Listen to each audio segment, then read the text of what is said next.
Olá, bom dia. Eu sou a psicóloga Mariana, da Unimed Teresina. Eu faço parte do Núcleo de Atenção Integral à Saúde. Hoje eu vim conversar com você sobre Janeiro Branco, a importância da gente conversar nesse Chamada tema, neste interna. ano que está iniciando. O tema que a gente vai falar é em favor da saúde mental. A primeira meta é cuidar da gente mesmo. Todo ano, Janeiro Branco, que é um site onde as pessoas normalmente compartilham os motivos pelo qual está sendo iniciado o ano e a gente precisa falar sobre a importância. O tema deste ano é o Pacto pela Saúde Mental. Todo cuidado conta. Como que você cuida da sua saúde mental? Então, o Janeiro Branco ele foi criado em 2014 por psicólogos em Minas Gerais e o objetivo era justamente chamar a atenção da humanidade para as questões relacionadas à saúde mental e emocional, tanto dos indivíduos como também das instituições. Eles pensavam que uma humanidade mais saudável seria uma cultura de saúde mental no mundo.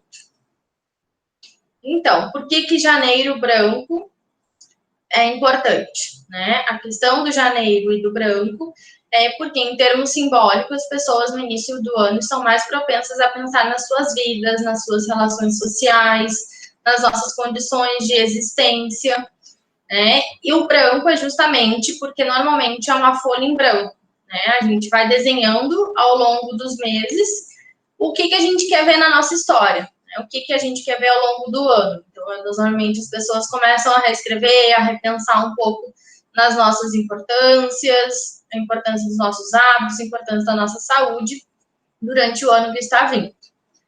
Então, o ano passado foi um momento de pandemia, Covid-19, ele veio e gerou impactos nas nossas saúdes, principalmente na nossa saúde mental. Então, é importante a gente também refletir um pouquinho quais foram esses impactos, o que gerou da pandemia do ano passado na nossa vida. De forma geral, a pandemia trouxe sentimentos como insegurança, insegurança sobre o nosso trabalho, insegurança sobre a nossa saúde, saúde mental, segurança a respeito de sair de casa, da contaminação, um medo de perder as pessoas que a gente ama, medo de ser contaminado. As famosas fake news vieram para gerar mais medos do que realmente poder estar informando as pessoas. Uma perda normalmente gera lutos. Esses lutos podem ser desencadeados pela perda do trabalho, pela perda de um ente querido, até mesmo a perda da nossa liberdade. Então, foi geradas muitas perdas no ano passado, como também transtornos emocionais, pessoas que já tinham essa propensão a ter algum transtorno emocional, como depressão, ansiedade, crise de pânico, houve um aumento dos casos, como também foi desencadeado. E também alterações comportamentais, como alterações no sono, no apetite, alterações no nosso humor. Então, aconteceu muito da gente precisar ter um equilíbrio do nosso cérebro, das nossas emoções, das nossas cognições. A gente precisou equilibrar um pouco mais o nosso cérebro, a nossa mente, para poder estar dando conta da situação que a gente estava vivendo de calamidade, que era o Covid-19. Então, gerou muito pânico para muitas pessoas. O Ministério da Saúde, durante a pandemia, notou que houve um aumento de ansiedade de 86,5% dos casos. Houve esse aumento justamente pela perda do controle, né? As pessoas não tinham mais controle da situação, muito menos controle da situação dos outros. Então, gerava uma ansiedade relacionada ao seu trabalho, gerava uma ansiedade relacionada ao vírus, à exposição ao vírus, se realmente estava cumprindo os protocolos como deveria, se poderia sair, se não poderia sair, como que deveria fazer. Então, as pessoas tiveram um aumento do nível grande de ansiedade. O TEPT, que é o transtorno de estresse pós-traumático, houve um aumento de 45,5% dos casos. Normalmente, esse transtorno de estresse pós-traumático é desencadeado após o momento que a pessoa é exposta a uma situação traumática. Então, Covid foi uma situação traumática, a gente viveu períodos de guerra contra um vírus que era imaginário, e com isso as pessoas começaram a ter um nível muito grande de estresse pós passar normalmente uma contaminação ou até mesmo uma perda de uma pessoa, perda do trabalho, tudo que gerou trauma para aquela pessoa, né? E a depressão grave, situação, houve um aumento de casos de 16%. Quem quiser descobrir um pouquinho mais, pode estar acessando o site ali abaixo. Então, com os efeitos negativos que a gente percebeu que a pandemia acabou trazendo nas nossas vidas pessoais e nas nossas vidas profissionais, muitos nossos planos acabaram sendo deixados de lado. Infelizmente, no ano que acabou virando, de 2020 para 2021, quando houve essa virada do ano, foi um momento muito esperado, justamente por causa desse momento de cura, que os problemas ruins iriam ficar no ano de 2020 e o ano de 2021 seria um momento de renovação. Porém, infelizmente, isso acabou gerando algumas frustrações, porque a gente percebeu que o Covid continuou no ano de 2021 e a gente ainda precisaria tomar alguns cuidados, Porém, este ano de 2021 a gente poderia estar considerando como um ano de resiliência. Por que ano de resiliência? Porque é um ano onde a gente pode estar realmente refletindo as coisas negativas que nos aconteceram no ano passado, que a gente pode tentar transformar em um aprendizado, tentar transformar esses pontos negativos em algo positivo, Por exemplo, ano passado foi um ano onde eu não consegui ser produtivo, foi um ano onde eu não consegui realizar as coisas que eu queria, mas então vamos tentar pensar neste ano agora, o que eu posso estar utilizando de coisas negativas para coisas positivas esse ano, Tentar ser um pouco mais resiliente nesse sentido, Então, como todo início do ano, existe aquele desejo de mudança, A gente poder realmente mudar algo. E início de ano é um ano muito reflexivo, onde a gente começa a repensar as nossas atitudes, É um desejo, normalmente, de mudanças bruscas, que a gente vem tentando mudar ao longo dos anos, e sempre, normalmente, são situações que não fazem parte da nossa rotina mesmo, Colocamos metas difíceis de ser cumpridas, metas normalmente a longo prazo, e não fazemos planejamento para isso. Como também, normalmente, a gente quer ser uma pessoa que nunca foi, só porque o ano virou. Então, aquela velha expectativa de que o ano vai trazer algo para nós de forma positiva, Mas será que só esse nosso desejo de realmente mudar algo já é um propulsor, já é algo que vai nos impulsionar a realizar o que a gente quer? Não, A gente precisa realmente utilizar do autoconhecimento, de uma mudança interna e não uma mudança externa, para poder estar realmente mudando o que a gente quer mudar. Então, a gente vai começar no momento que tem esse autoconhecimento, que é realmente abrir as nossas caixinhas do mundo interno, olhar um pouquinho para dentro de si, para poder estar refletindo o que a gente quer. Então, quando a gente tem o autoconhecimento, a gente começa a ter vários ganhos. E estes ganhos, normalmente, é ser mais proativo nas nossas atitudes, ao invés de reagir contra elas. A gente começa a não levar as situações ruins para um lado pessoal, num contexto que a gente se encontra, de ouvir críticas, ouvir julgamentos, de ouvir algo ruim que aconteceu e levar para o lado pessoal, e sim tentar entender o que pode estar levando para uma coisa mais positiva. A gente começa a utilizar os nossos erros como ferramenta de crescimento. Então, por exemplo, houve uma situação onde tu tomou uma atitude muitas vezes precipitada e isso gerou uma consequência negativa. Então, ao invés de a gente começar a se culpabilizar, a gente entender o que aconteceu naquela situação para a gente tomar aquela atitude que foi errada e tentar não fazer novamente quando surgir algo semelhante. Então, a gente começa a entender o porquê que a gente está tomando determinadas atitudes, Não faz somente no impulso, começa a ter relacionamentos melhores dentro do ambiente do trabalho, ter relacionamentos melhores no ambiente de casa, no ambiente dos amigos, A gente começa a perseguir os nossos sonhos, os nossos objetivos com muito mais certeza, não somente deixando no papel, porque a gente sabe o que é importante para cumprir aquele nosso desejo. A gente começa a deixar de lado as mágoas do passado, não ficamos mais remoendo as situações que aconteceram, a gente começa a entender o que aconteceu e utilizar isso ao nosso favor, e começamos a ter limites mais saudáveis. E quando a gente se conhece, a gente sabe até onde a gente pode ir. Então, ao investir no autoconhecimento, você consegue entender melhor quem é e para onde é que você quer ir. Então, a importância do autoconhecimento é justamente isso. A gente começa a reconhecer as nossas limitações, né? E as nossas limitações não é somente físicas, é internas também, né? A gente começa a olhar um pouquinho mais para si, para dentro de si, começa a se reconhecer, saber o que gosta, o que não gosta, o que realmente é importante, começa a ver as suas prioridades, porque num processo de autoconhecimento é importante a gente ter essa questão da prioridade também, o que é prioridade para ti no momento, o que não é, se tu está realmente seguindo o caminho que tu quer para estabelecer as tuas metas, a gente perceber no autoconhecimento até onde a gente já foi e onde a gente pode ir. Quando a gente entra num processo de autoconhecimento, a gente sabe que a gente tem um limite, né? Mas muitas vezes esses limites só foram estabelecidos porque a gente não tinha uma capacidade emocional melhor para poder ir além.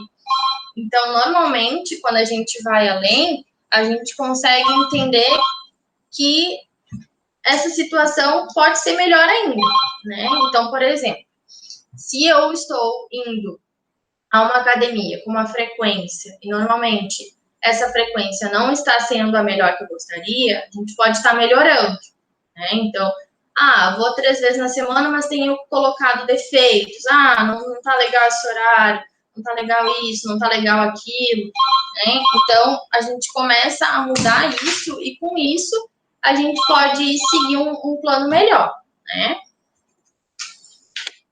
Então, os maiores erros que a gente comete quando a gente vai contra uma dificuldade de mudança é justamente contra quem a gente é, né? As nossas limitações, quem a gente é. Então, no momento que a gente usa deste autoconhecimento para poder mudar o que não está legal e onde é que a gente quer chegar, a gente vai entendendo qual é o nosso percurso, né? Então, quando a gente percebe as nossas limitações, os nossos objetivos, não estou gostando dessa minha atitude, dessa minha conduta, do ano passado foi assim, eu quero fazer diferente agora, a gente consegue mudar as nossas atitudes, né? Então, no acompanhamento psicológico, quando a gente está com essa dificuldade de mudar algo pessoal, sozinho, a gente pode estar olhando com o psicólogo quais são os possíveis entraves nessa mudança.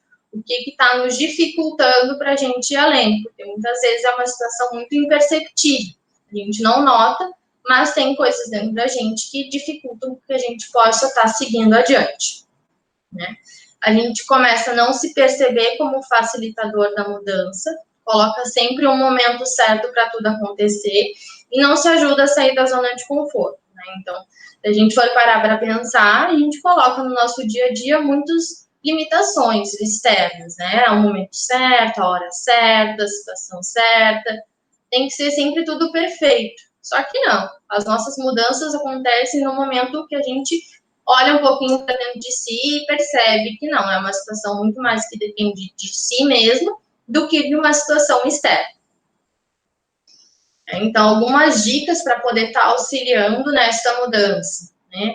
Faça uma lista dos seus objetivos gerais para o ano que está entrando, né? Então, cada mês, o que você quer fazer, ou até colocar uma meta de nos 3 primeiros meses do ano, depois na segunda parte do ano, para assim tu poder estabelecer metas reais para você alcançar esses desejos, né?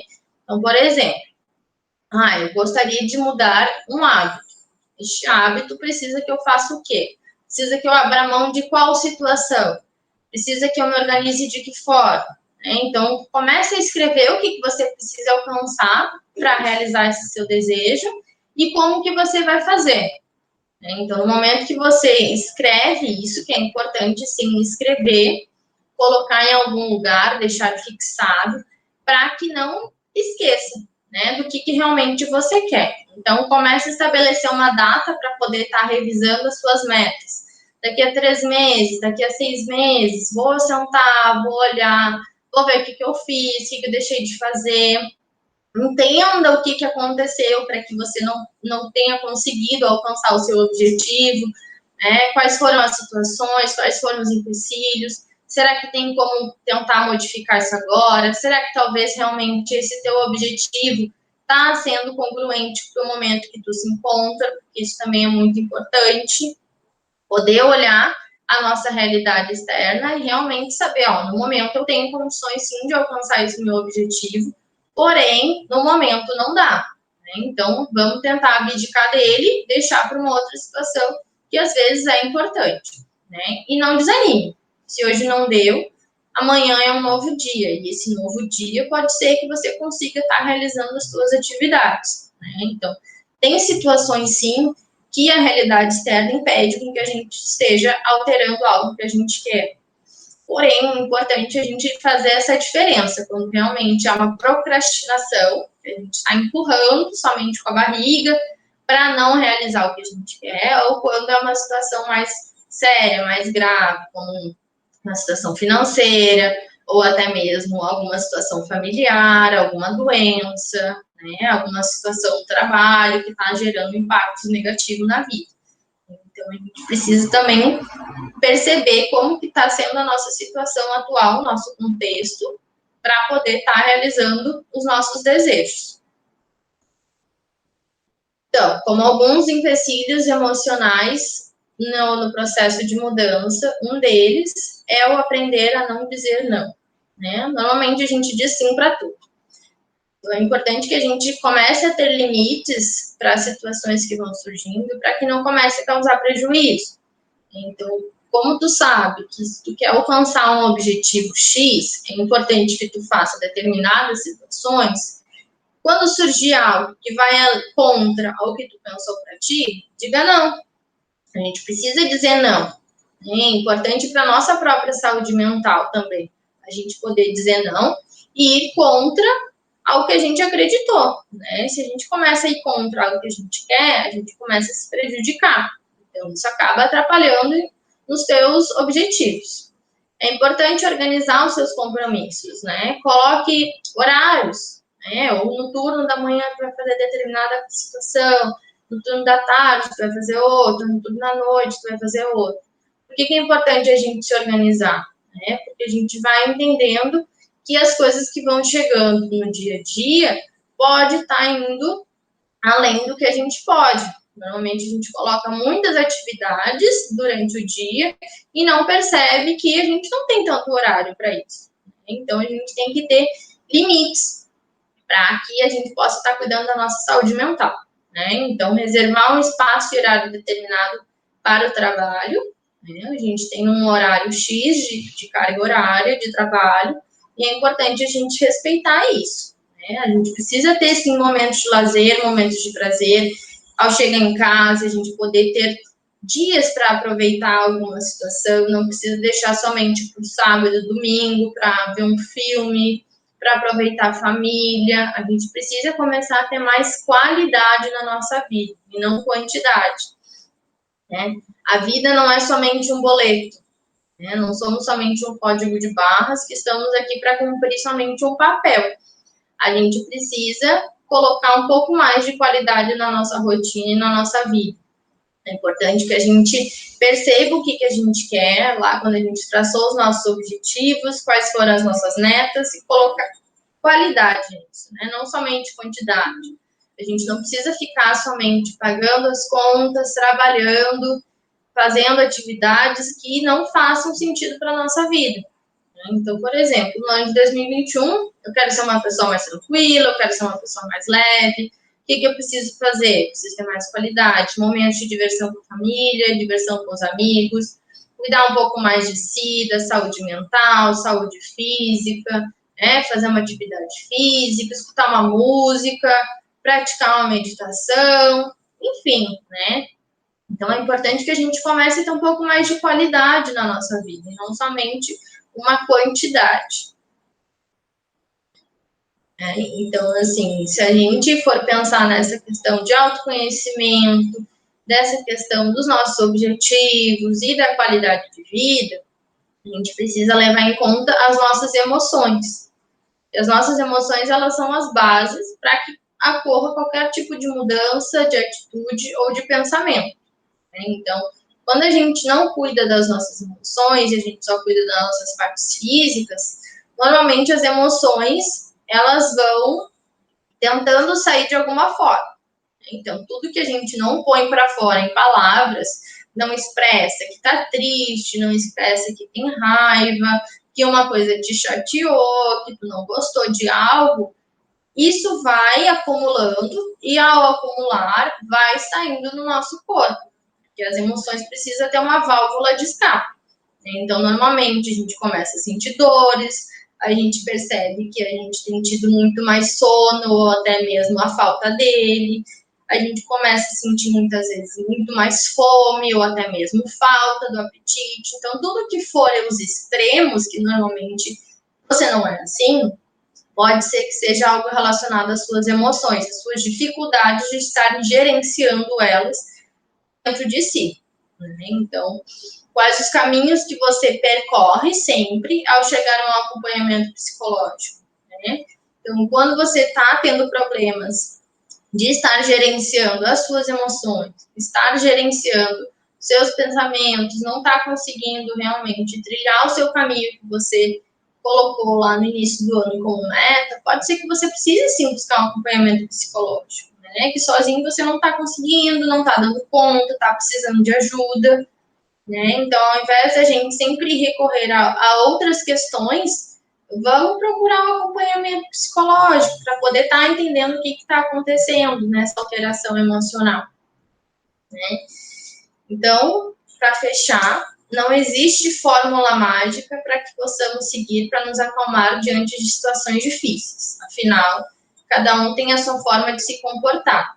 Então, o que está querendo dizer aqui?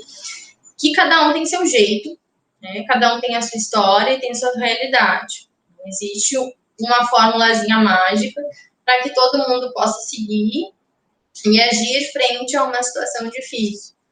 Mas é importante que a gente pare e pense um pouquinho o que aconteceu naquela situação para que possa estar te gerando os sentimentos que foram gerados. Porque cada reação nossa, ela é fruto de alguma lembrança do passado ou até mesmo alguma preocupação do futuro.